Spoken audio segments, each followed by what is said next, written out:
क्या मुसलमान girlfriend boyfriend रख सकते हैं और क्या मुस्लिम लड़के दूसरे धर्म में शादी कर सकते हैं मगर लड़कियां नहीं? यह एक ऐसा सवाल है जो कई लोगों के मन में उठता है। यह एक परसेप्शन का सवाल है। दुनिया के तमाम धर्मों में तरह तरह की जटिल परंपराएं चली आ रही है। समय के अनुसार उन परंपराओं में बदलाव हो रहा है। दरअसल हम सभी जानते हैं कि धर्म एक बेहद निजी मामला है और इसको किसी पर थोपा नहीं जा सकता। और ऐसा ही एक मामला है बॉयफ्रेंड और गर्लफ्रेंड का। आइए जानते हैं इस्लाम इस बारे में क्या कहता है। तो जानने के लिए वीडियो को एंड तक जरूर देखिएगा। दरअसल कुरान में गर्लफ्रेंड या बॉयफ्रेंड रखने पर रोक है। मुहस्सनत, जिसका अनुवाद पवित्र है, इसका अर्थ है कि उन्हें शुद्ध होना चाहिए। जीना यानी कि अवैध यौन आचरण में लिप्त नहीं होना चाहिए, इसलिए उन्हें मुसाफिहात नहीं होने के रूप में वर्णित किया गया है, जिसका अर्थ है स्वच्छंद महिलाएं जो किसी को भी मना नहीं करती, जो उनके साथ अनैतिक कार्य करना चाहता है। इस्लाम पाप करते हुए मौज मस्ती के लिए गर्लफ्रेंड और बॉयफ्रेंड रखने की इजाजत नहीं देता। हालांकि अगर वे शादी करना चाहते हैं तो उन्हें ऐसे रिश्ते में बंधने की इजाजत है जिसमें पाप शामिल ना हो, बल्कि जो तर्क और आपसी समझ पर आधारित हो। कुरान के अनुसार प्रेम का अर्थ है पैगंबर मोहम्मद पर विश्वास करना, सुनना और उनका अनुसरण करना।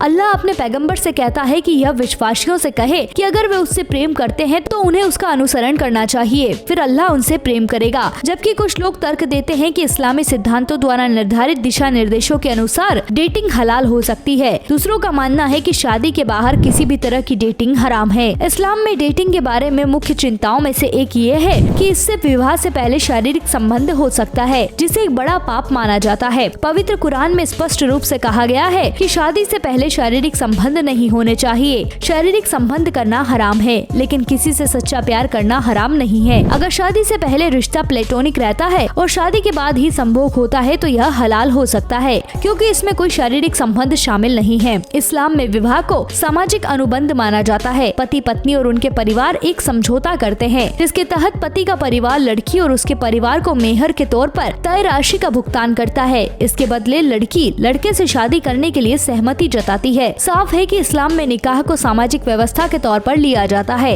इस्लाम के अनुसार जब कोई व्यक्ति किसी से प्यार करने लगता है तो उसे उस व्यक्ति को अपना जीवन साथी मान लेना चाहिए। इसलिए प्रेमी यह निर्धारित कर सकता है कि क्या यह अपने प्रियजन के साथ जीवन भर रह सकता है और क्या वे एक खुशहाल परिवार बना पाएंगे और अपने लक्ष्यों को प्राप्त कर पाएंगे। पारंपरिक सुन्नी और शिया इस्लामिक वैवाहिक न्याय शास्त्र मुस्लिम पुरुषों को कई महिलाओं से शादी करने की अनुमति देता है। इस्लामी न्याय शास्त्र के अनुसार पुरुष एक समय में अधिकतम 4 पत्नियां रख सकते हैं। इस्लाम विवाह पूर्व संबंधों को प्रतिबंधित करता है, जिसमें शारीरिक अंतरंगता या ऐसी बातचीत शामिल होती है जो विनम्रता और शुद्धता के सिद्धांतों का उल्लंघन करती है। हालांकि एक संभावित जीवन साथी को निगरानी और सम्मानजनक तरीके से जानना जायज है। दोस्तों, आपको जानकारी